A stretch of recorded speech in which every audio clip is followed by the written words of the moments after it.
বাংলাদেশ থেকে জাল নোট পাচারের ছক ভেস্তে দিল পুলিশ।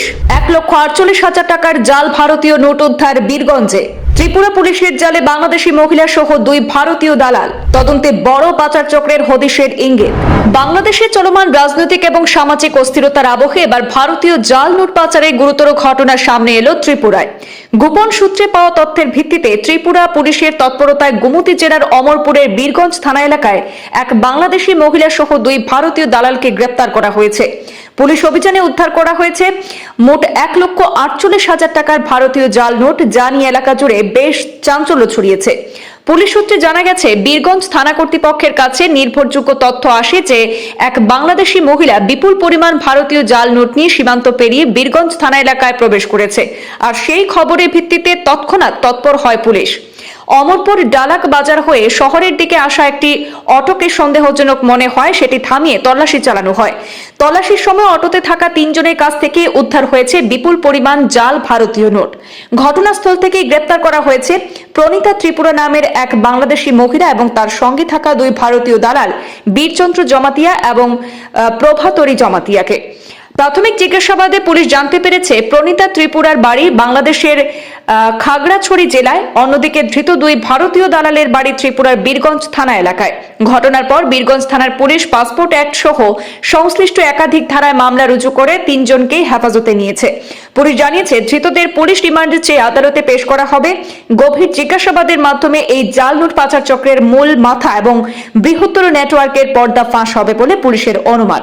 বাংলাদেশ থেকে জাল ভারতীয় নোট নিয়ে সীমান্ত পেরিয়ে ভারতে প্রবেশের এই ঘটনা সীমান্ত নিরাপত্তা ব্যবস্থা নিয়ে নতুন করে প্রশ্ন তুলে দিয়েছে। একই সঙ্গে সীমান্তবর্তী এলাকায় বেড়েছে উদ্বেগ। গোটা ঘটনাকে ঘিরে অমরপুরে বীরগঞ্জ সহ আশপাশের এলাকায় তীব্র চাঞ্চল্য বিরাজ করছে। আমাদের কাছে একটি সিক্রেট ইনফরমেশন সোর্সে খবর আসে যে কিছু ইন্ডিয়ান ফেক কারেন্সি বাংলাদেশ থেকে থ্রু বর্ডার ক্রস হয়ে এদিকে আসছে, ডালাগের দিকে আসছে। তো তৎক্ষণাৎ আমাদের পিএস অফিসার্স ওইখানে মুভ করে এবং একটি অ্যাম্বুশে বসে। তো একটি অটো গাড়িকে স্পট করা হয়, যার নাম্বার TR03C3368। তো ওই অটো গাড়িটিকে ডিটেইন করে তার মধ্যে থেকে 3 জনকে পাওয়া যায়। একজনের নাম হচ্ছে বীরচন্দ্র জমাতিয়া, ওনার বাড়ি হচ্ছে গামাকো পিএস বীরগঞ্জ। আরেকজন হচ্ছে প্রভাতহরি জমাতিয়া, ওনার বাড়ি হচ্ছে ডুলুমা পিএস বীরগঞ্জ। এবং একজন মহিলাকে পাওয়া যায় যার নাম প্রণীতা ত্রিপুরা, ওনার বাড়ি হচ্ছে খাগড়াছড়ি বাংলাদেশ।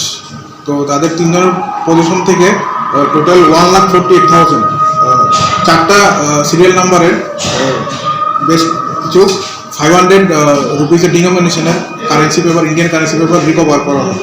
একটা হচ্ছে 9RK682448, এই সিরিয়াল নাম্বারে 81 500 নোটস। 9RK6824443, এই সিরিয়াল নাম্বারে 75টা 500 নোটস।